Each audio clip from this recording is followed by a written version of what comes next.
Les mérites de l'économie ivoirienne vantés au Forum d'affaires ivoiro-turc par le président Ouattara. Il s'agit de tripler le volume des échanges entre les deux pays pour le porter à 1 milliard de dollars d'ici à 2020.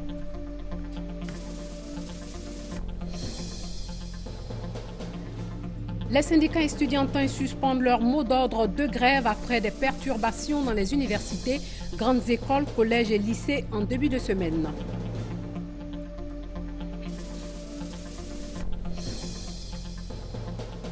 Et puis élection présidentielle sanglante au Nigeria, au moins 7 personnes ont trouvé la mort aujourd'hui dans plusieurs attaques menées contre des bureaux de vote dans le nord-est du pays. Des islamistes sont pointés du doigt. Madame, Monsieur, bonsoir et bienvenue dans ce journal. Le président Ouattara a présidé hier à Istanbul l'ouverture du premier forum d'affaires ivoiro-turc. Objectif de cette rencontre, explorer les opportunités de partenariat et d'investissement entre les hommes d'affaires des deux pays. Le numéro 1 ivoirien n'a pas manqué de vanter les atouts de la Côte d'Ivoire. L'événement a été marqué par la signature d'un protocole d'accord d'établissement du Conseil d'affaires Turquie et Côte d'Ivoire. Le reportage de Habiba Dambélé. Le président Alassane Ouattara a présidé l'ouverture du premier forum d'affaires ivoiro-turc à Istanbul, forum qui a réuni des opérateurs économiques de Turquie et une centaine d'hommes d'affaires ivoiriens. Il s'est agi, selon le président du patronat ivoirien Jean Kakou Diagou, de nouer des partenariats entre les opérateurs économiques des deux pays. La Turquie, dont les PME locales ont su profiter de la croissance de leur pays pour devenir de grands groupes qui ont un savoir-faire avéré dans tous les secteurs d'activité à travers un partenariat réussi de joint venture avec les entreprises des pays industrialisés d'Europe et d'Amérique. Un savoir-faire qui aujourd'hui s'exporte avec bonheur. Ces grands groupes font de la Turquie un pays exportateur de biens de consommation de qualité reconnue. Ce savoir-faire, nous souhaitons que nos amis turcs puissent l'exporter en Côte d'Ivoire. Le chef de l'État s'est félicité des liens d'amitié et de coopération qui unissent la Côte d'Ivoire et la Turquie et qui vont se renforcer davantage avec cette visite officielle. Les échanges entre nos deux pays qui ont atteint 331 millions de dollars américains en 2014, étaient d'un niveau bien insuffisant. Tripler ce montant d'ici 2019-2020, c'est-à-dire atteindre 1 milliard de dollars. Cela paraît ambitieux, mais cela est possible. Et cela sera possible grâce à vous, mesdames et messieurs, les membres du secteur privé, présidents, directeurs généraux. Vous savez, le partenariat économique avec la Turquie offre à la Côte d'Ivoire des opportunités de développement et de croissance économique exceptionnelles. Oui, parce que la Turquie, qui préside cette année le G20, fait partie des économies émergentes les plus performantes au monde, avec des taux de croissance largement supérieurs à la moyenne. Nous sommes confiants que grâce aux réformes qui ont été mises en œuvre par le président Erdogan au cours des 10 dernières années, la Turquie a connu un bond extraordinaire et cela se maintient à des taux de croissance de 4-5%, qui sont largement supérieurs aux taux des pays qui commercent avec la Turquie. Et la Turquie est un des pays importants d'attraction des investissements directs étrangers. Et d'ailleurs, la Côte d'Ivoire est heureuse de constater que malgré le faible niveau de commerce actuellement, nous sommes le premier pays partenaire de la Turquie en Afrique francophone et le troisième pays d'Afrique subsaharienne dans nos échanges avec la Turquie. Mais nous comptons faire mieux. Le président Alassane Ouattara a profité de cette opportunité pour vendre son pays, la Côte d'Ivoire, un pays en pleine croissance, par conséquent très attractif. La Côte d'Ivoire est en pleine reconstruction et notre pays a des opportunités d'investissement et en plus des garanties pour les investissements. La sécurité des biens et des personnes est largement garantie. Malgré les affres de la crise post-électorale, la Côte d'Ivoire est maintenant, et notamment la capitale Abidjan, un des lieux les plus sûrs d'Afrique. C'est ce qui explique d'ailleurs le retour de la Banque africaine de développement, dont la Turquie est devenue un membre important ces dernières années. Comme les hommes d'affaires, les femmes d'affaires qui investissent déjà en Côte d'Ivoire le savent, l'environnement politique est apaisé et nous aurons l'élection présidentielle en octobre prochain. J'ai indiqué à plusieurs occasions, et je le répète, qu'elle sera apaisée, transparente et démocratique. Vous savez, la Côte d'Ivoire a engagé d'importantes réformes en vue d'améliorer l'environnement des affaires. Et nous avons surtout maintenant mis l'accent sur les infrastructures. D'abord, la réhabilitation de notre réseau routier, de notre réseau ferroviaire, mais également la construction de nouvelles autoroutes ou le prolongement de certaines autoroutes. Il serait bon que les autorités turques, mais également le secteur privé, s'intéressent à l'autoroute qui va relier Abidjan à San Pedro, c'est-à-dire Abidjan à l'ouest du pays, et qui fait 370 km. Et nous considérons que là, c'est une grande opportunité. Et nous avons vu la qualité des autoroutes en Turquie. Donc, encore là, je vous invite à venir et à participer aux appels d'offres pour pouvoir, j'espère, construire cette autoroute, puisque tout de même, l'ouest du pays est la région productrice de cacao. Et c'est une région très riche également qui regorge de minerais. Et le port de San Pedro, qui est donc le deuxième port du pays, est l'un des plus développés au monde et surtout le premier port exportateur de cacao. La rencontre s'est achevée avec la signature d'un protocole d'accord d'établissement d'un conseil d'affaires Turquie-Côte d'Ivoire. On écoute maintenant les réactions de quelques participants du Forum d'affaires ivoiro-turc. Il y a un grand potentiel et une grande opportunité dans votre pays. Un pays qui est aussi un des pays les plus développés en Afrique et aussi notamment l'Afrique de l'Ouest. Et nous avons déjà un entretien en Côte d'Ivoire comme dans beaucoup de pays en Afrique. Déjà, on attend que les investisseurs turcs viennent en Côte d'Ivoire, qu'ils viennent investir, bien évidemment, avec les opérateurs économiques ivoiriens pour qu'ensemble, on puisse échanger sur leurs pratiques, parce qu'ils ont de très bonnes pratiques ici, et s'inspirer aussi de nos pratiques en Côte d'Ivoire. Je suis venu louer des partenariats, tisser des partenariats avec les Turcs. Nous installons les caméras et ils ont des solutions de caméras très très sophistiquées. Et nous sommes venus apprendre aussi auprès d'eux au niveau de la sécurité. Bon, j'ai fait de bonnes rencontres pour nouer des partenariats et puis prospecter aussi le marché turc dans le domaine du matériel médical. Le chef de l'État a quitté la Turquie cet après-midi après une visite officielle de 5 jours dans le pays. Le président Ouattara a rencontré son homologue turc. Vous le savez, il a participé au Forum d'affaires ivoiro-turc et échangé avec la communauté ivoirienne vivant en Turquie. Un premier producteur mondial de cacao, la Côte d'Ivoire, s'est lancé dans la production industrielle de chocolat avec plus de 35% des récoltes mondiales et une production record de près de 2 millions de tonnes en 2014. L'or brun représente à 22% du PIB avec plus de 50% des recettes d'exportation et surtout les 2/3 des emplois et des revenus de la population selon la Banque mondiale. Le chef du gouvernement, Daniel Kablan-Duncan, a reçu une délégation de l'Organisation internationale sur le cacao pour échanger sur la question. Maïsako. Présente à Abidjan dans le cadre de la 91e session de la Conférence mondiale du cacao, une délégation de l'Organisation internationale du cacao ICCO a échangé ce jeudi avec le Premier ministre Daniel Kablan-Duncan. La mission a évoqué avec le chef du gouvernement des préoccupations liées à la filière cacao. C'est un souhait du Conseil des États membres de l'ICCO alors de délocaliser effectivement le siège de Londres en Côte d'Ivoire, parce que la Côte d'Ivoire nous a promis vraiment nous offrir des conditions tout à fait exceptionnelles pour quand même permettre de mieux assurer le meilleur devenir de notre organisation. Nous sommes en train d'étudier le mécanisme qui permettra justement de mieux organiser cette relocalisation, bien sûr. Quand le cacao se porte très bien, je pense qu'il faut être vigilant.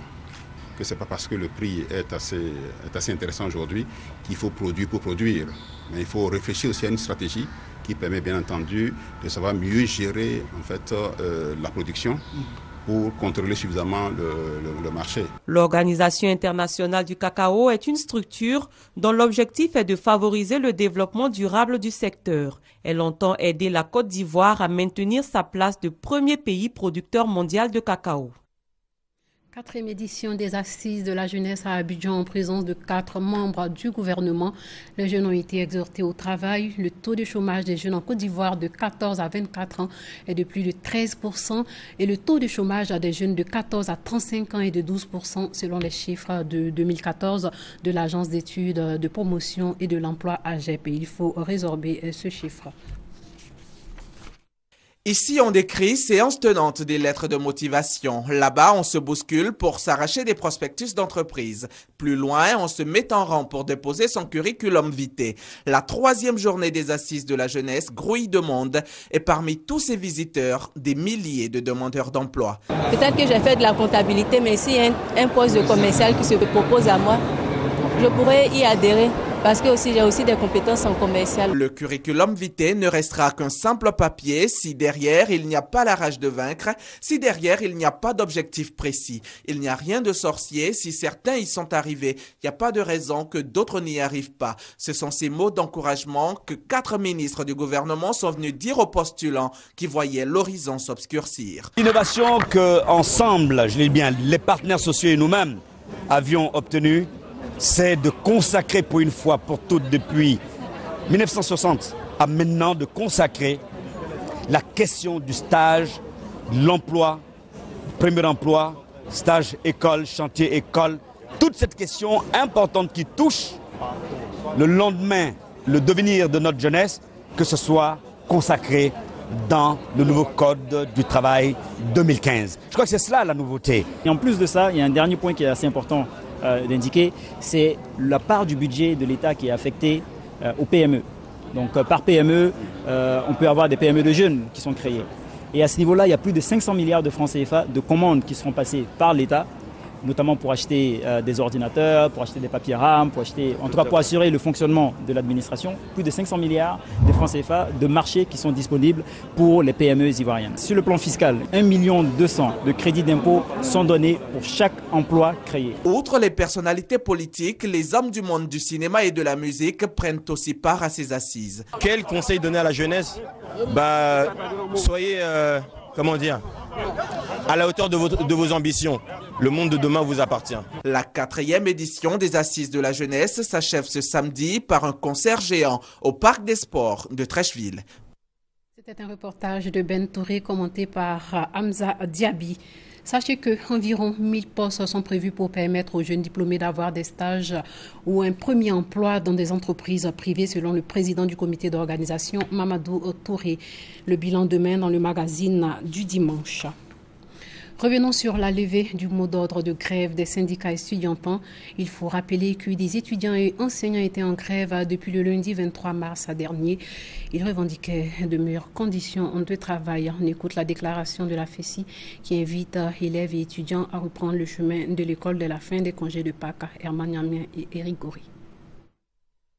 Camarades élèves et étudiants de Côte d'Ivoire, nous venons par la présente déclaration vous réaffirmer notre attachement aux meilleures conditions d'études pour lesquelles la Fédération estudiantine et scolaire de Côte d'Ivoire, en abrégé la FESI, a engagé la lutte depuis 1990. En attendant qu'une favorable suite soit donnée aux différentes requêtes que nous avons soumises à l'autorité, nous lançons un appel au calme et à la sérénité de tous les camarades élèves et étudiants sur le territoire ivoirien. Nous appelons les élèves et étudiants à reprendre le chemin de l'école et des amphithéâtres. Depuis l'entame des négociations, nous avons eu certains acquis. L'élimination du projet de suppression du repêchage au bac, l'électrification de tous les laboratoires scientifiques des différentes universités, la réhabilitation de certaines cités, l'annulation et l'augmentation des droits des examens. Nous précisons que la FESI reste ouverte à la discussion car elle entend jouer sa partition pour l'émergence d'une école de l'excellence en Côte d'Ivoire. Même si certains problèmes soulevés par les camarades sont réels, force est de constater que le gouvernement a consenti d'énormes efforts pour l'école en général et pour l'enseignement supérieur en particulier. Le visage reluisant actuel des universités publiques qui contraste grandement avec celui qu'avaient ces universités au lendemain de la crise post-électorale en est une preuve palpable.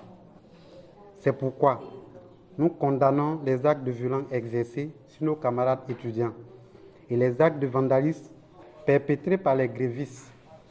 Nous voudrons par ailleurs appeler tous nos camarades à la retenue, en privilégiant le dialogue et la négociation pour trouver des solutions aux problèmes de notre système universitaire.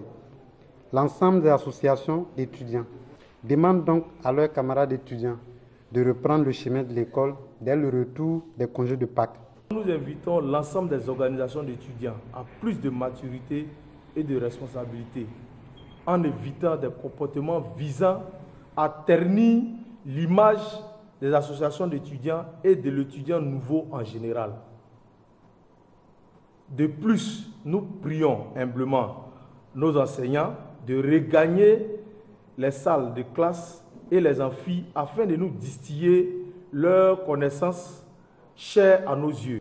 Le collège des délégués qui regroupe les 13 UFR et les 26 filières de l'université Félix Houphouët-Boigny de Cocody note avec satisfaction les discussions avec les autorités. Il constate également avec satisfaction l'achèvement des travaux d'électricité dans les salles de travaux pratiques et la poursuite du déploiement des équipements scientifiques. Le collège des délégués souhaite que les autorités universitaires et ministérielles, ainsi que le conseiller éducation de la présidence de la République, convient rapidement les étudiants à une séance d'information sur les actions déjà menées ou en cours de réalisation par le gouvernement en vue de résoudre les problèmes de l'enseignement supérieur. En attendant cela, les délégués lancent un appel à l'ensemble des étudiants à la reprise apaisée des cours dès le retour des congés de Pâques. Parlons agriculture avec le passage de la délégation du Fonds monétaire international qui a rencontré la direction générale de l'Office national de développement de la riziculture pour s'imprégner de l'état d'avancement de la stratégie nationale de développement de la filière riz. L'accent a été mis sur les obstacles à lever en vue d'atteindre l'objectif final de la première phase, à savoir couvrir les besoins nationaux pour la production de 1 900 000 tonnes de riz blanchi en 2016. Des résultats satisfaisants, l'Office national de développement de la riziculture ONDR en a réalisé 3 ans après la mise en œuvre de la stratégie nationale de développement du riz SNDR. À partir de 2012, la production effective s'est située aux environs de 984 000 tonnes. En 2014, les projections étaient estimées en matière de production de riz blanchi à 1 626 625 pour une production effective de 1 343 000 tonnes, pour une consommation de 1 780 550, soit un taux de couverture de 73%. Pour le représentant du ministre de l'Agriculture, ces résultats ne doivent pas faire oublier les nombreux défis à relever. Un secteur semencier à redynamiser, la réhabilitation des sites aménagés, l'appui aux activités post-récolte, le renforcement du conseil agricole pour améliorer les techniques agricoles à travers un transfert effectif de technologie. Toutes ces préoccupations ont fait l'objet de réflexions en atelier parce que l'ONDR veut produire 1 800 000 tonnes de riz blanchi cette année et atteindre 1 900 000 tonnes en 2016 pour permettre à la Côte d'Ivoire d'être autosuffisante en riz. Des pièces de 250 francs dont personne ne veut. Eh bien, sachez que depuis quelques années maintenant, commerçants et chauffeurs ne veulent pas avoir ces pièces dans leur porte-monnaie, ce qui rend difficile les transactions. Patricia Omoetia nous éclaire sur cette situation. Avec une pièce de 250 francs CFA, il est difficile de faire des achats. Cette pièce est refusée dans le commerce. Surtout les 250 pièces là, pour 2500. À chaque fois quand il gagne, je vais retourner, on ne prend pas. Je suis obligé de déposer à la maison. Hier, j'ai fait parler avec une dame parce qu'elle est venue, elle m'a acheté quelque chose de 200, elle m'a donné 500. Je lui ai donné une pièce de 200, c'est puis une pièce de 50 francs, elle dit elle ne prend pas. J'ai dit mais pourquoi? Elle dit non, parce que les gens refusent. Autant de réactions et de méfiance à l'égard de cette pièce de monnaie qui pousse certaines personnes à ne plus vouloir en disposer. Toutes les pièces, dites aux gens de prendre, on n'a qu'à utiliser. Moi je donne, l'autre vient, tu donnes, l'autre il donne, ainsi de suite, ça va tourner, ça comme ça, on ne garde pas. On garde les pièces, faire quoi? Ça doit être entre nous, là il n'y a pas de problème. Mais si tout le monde refuse, je ne prends pas, je pense c'est lisse, ça reste là. Les gens refusent de prendre une paire de 200 CFA. Pourtant c'est BCAO qui a fabriqué une paire de 200 CFA. Si la population ne veut pas utiliser la paire de 200 CFA, c'est que BCAO doit supprimer ça. Pour sa part, la Banque centrale des États de l'Afrique de l'Ouest, BCAO, souligne qu'elle n'a publié aucun communiqué interdisant l'utilisation des pièces de 250 francs CFA. C'est certainement pas normal que les commerçants ne l'acceptent pas, parce que rien au niveau de la Banque centrale n'a été dit sur ces pièces. Elles ont cours légal, elles doivent être acceptées. Ces pièces sont aussi valables que celles de 50 francs, 100 francs, 200 francs ou encore 500 francs CFA. Le problème, la pièce de 250 francs est une pièce qui a cours légal et qui doit servir dans les transactions, au même titre que les autres pièces qui sont émises par la Banque centrale. Il n'y a aucune restriction et elle n'est pas retirée de la circulation, donc elle doit servir. Il ne fait pas bon d'avoir dans son portefeuille des pièces de 250 francs CFA. Alors, en attendant que les commerçants soient rassurés sur la valeur légale de cette monnaie, les pièces de 250 francs se retrouvent dans des tirelires pour en faire une collection.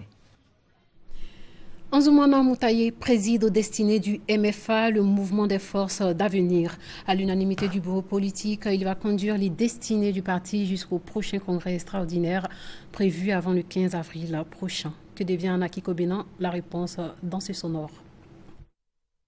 Sur convocation du président Anaki Kobenan innocent, le bureau politique s'est réuni ce jeudi 26 mars 2015 au siège du dit parti. La réunion prévue pour 15 heures s'est finalement tenue de 17h30 à 18h30. Considérant que la réunion a été convoquée en violation des dispositions des statuts et règlements intérieurs du parti, considérant que le camarade Anaki Kobenan, qui a lui-même convoqué la réunion, a brillé par son absence, montrant ainsi qu'il n'a aucune considération pour les instances du parti et pour les militants et militantes. Considérant qu'en dépit de son absence, constatée par huissier, le camarade Anaki Kobenan a pu produire des déclarations unilatérales au nom des instances du parti, lesquelles déclarations, déposées auprès de certains organes de presse pour publication. Considérant que le camarade Anaki Kobenan n'est pas à sa première tentative d'usage des faux, le bureau politique décide de ce qui suit. 1. Le camarade Anaki Kobenan innocent est suspendu de ses fonctions de président du mouvement des forces d'avenir MFA jusqu'au premier congrès extraordinaire qui s'y tiendra au plus tard le 15 avril 2015. Le camarade Andu Pascal, précédemment secrétaire général du parti, est suspendu de toutes ses activités au nom du MFA. Le camarade Kay Luis Jonas Gary, secrétaire général adjoint chargé des délégations et des élections, est suspendu de toute activité au nom du MFA. 2. Le bureau politique donne mandat au vice-président Moutaye Anzoumana pour conduire la destinée du mouvement des forces d'avenir en qualité de président du MFA par intérim et de le représenter partout où besoin sera jusqu'au premier congrès extraordinaire. Au RDR, les choses vont plutôt bien. Un nouveau mouvement est né pour la victoire du président Ouattara aux prochaines échéances électorales. Découvrons ce mouvement avec Mamadou Kouassi. Bientôt, une caravane pour sensibiliser les populations sur les actions de développement réalisées par le président de la République, Alassane Ouattara. L'initiative est du mouvement Avec Ado 2015, c'est maintenant. Un mouvement dirigé par Eli Alassou, ex-membre de la Galaxie Patriotique et actuel cadre du RDR, Rassemblement des Républicains. Isia, qui est un patient difficile, mais c'est quand c'est difficile que c'est exaltant. Nous allons aller à l'épée, parce que là-bas aussi, nous allons aller leur dire qu'il ne s'agit pas d'être pour Ouattara, pour Gbagbo, qu'il s'agit d'être pour Côte d'Ivoire. Celui qui porte mieux cette candidature de pro Côte d'Ivoire, c'est Alassane Ouattara. Avec Ado 2015, on se rassemble et on se réconcilie pour une Côte d'Ivoire émergente. C'est le message que veut transmettre ce mouvement composé de militants du RDR, du PDCI RDA et des membres de l'ex-Galaxie Patriotique. Leur engagement est salué par la direction du Rassemblement des Républicains RDR. Le secrétaire général adjoint chargé des mouvements de soutien, Adama Bitogo, et son camarade en charge de la société civile, des syndicats et du monde associatif, félicitent Eli Alassou et son équipe. Et il souhaite des actions concrètes sur le terrain afin d'assurer la victoire du président Alassane Ouattara au premier tour. Il n'y a aucun chef d'État dans la sous-région qui a réalisé 20% de ce que votre président Alassane Ouattara a fait en Côte d'Ivoire.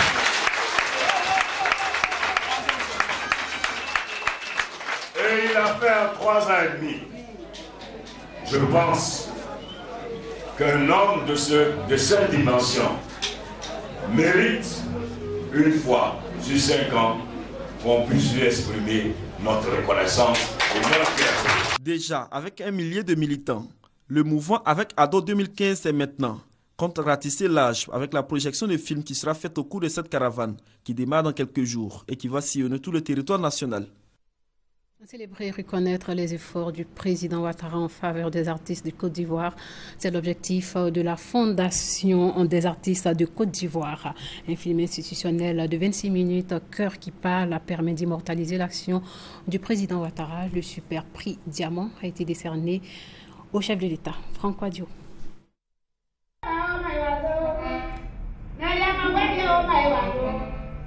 Un chant venu du tréfonds de l'âme, inspiratrice de la chansonnière traditionnelle à la Thérèse. Au-delà des paroles, des chants de reconnaissance. Comme elle, certains artistes aujourd'hui disparus, d'autres bien vivants et la mémoire vivace. Tous reconnaissant au chef de l'État Alassane Ouattara pour son soutien. Une quarantaine, aujourd'hui rémunérés mensuellement, et d'autres comme l'artiste comédienne à moins ont vu leurs soins médicaux pris en charge. C'est juste bon. Ça te permet d'oublier tes problèmes, d'éponger tes dépenses. C'est un geste à louer, à encourager, pour que d'autres aussi en bénéficient. Des propos à situer dans un contexte, la Fondation des artistes de Côte d'Ivoire veut exprimer sa gratitude au président de la République. Un film, Ado, un cœur qui parle, 26 minutes d'expression de la reconnaissance du monde des arts. On ne dit pas que tous les problèmes sont réglés, mais on a eu quand même un soulagement. Et on vient dire à la population que nous avons eu ce soulagement. Ensemble, nous disons merci au chef de l'État. Une présentation à la presse.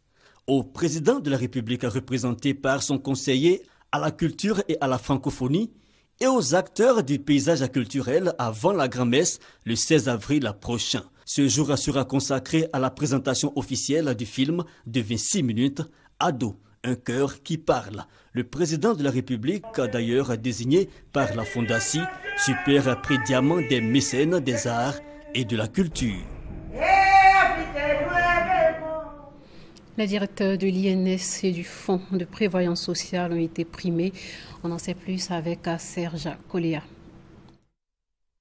Ibrahim Abba et Jacques Kadiani, 2 cadres de l'administration ivoirienne, honorés en terre marocaine. Ils sont lauréats du prix international PADEL 2015 pour s'être illustrés chacun dans son domaine d'exercice. Ibrahim Abba, directeur général de l'Institut national de la statistique, lauréat du prix PADEL 2015 du meilleur promoteur dans le domaine des statistiques et du recensement des populations africaines pour avoir mené avec succès, sous la conduite du ministre d'État, ministre du Plan et du Développement, le Dr Dr Albert Mabritoakus le recensement général de la population et de l'habitat de 2014.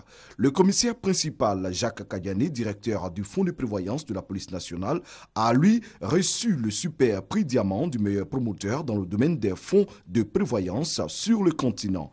Cette cérémonie de distinction, placée sous le sceau de l'intégration africaine et de l'émergence économique de l'Afrique, était parrainée par l'ex-premier ministre guinéen Lassana Kouyaté. 300 personnes choisies parmi les personnalités influentes du continent africain y ont pris part. Le prix panafricain PADEL vise à honorer les cadres et personnalités qui œuvrent pour le développement de l'Afrique. Au total, 25 personnalités, dont 4 issues de la Côte d'Ivoire, ont été distinguées. Au moins 7 personnes ont été abattues aujourd'hui dans plusieurs attaques menées par des islamistes présumés dans le nord-est du Nigeria contre des bureaux de vote le jour des élections présidentielles et législatives. Par ailleurs, les opérations de vote pour les élections présidentielles et législatives dans le pays ont été suspendues aujourd'hui pour des problèmes techniques dans certains bureaux. Elles reprendront demain. Le processus d'identification des électeurs avec des lecteurs de cartes biométriques a posé des problèmes dans de nombreux endroits du pays qui expérimentent pour la première fois ce processus technique sophistiqué. Et puis alors que le copilote André Lubis est soupçonné d'avoir volontairement provoqué la chute de l'Airbus A320 qui s'est écrasé dans les Alpes, tuant 150 personnes, les enquêteurs n'excluent pas d'autres pistes. André Lubis voulait que tout le monde connaisse son nom selon son ex-petit ami. Voilà, c'est sur cette information que s'achève ce journal. Merci de l'avoir suivi. Je vous retrouve demain.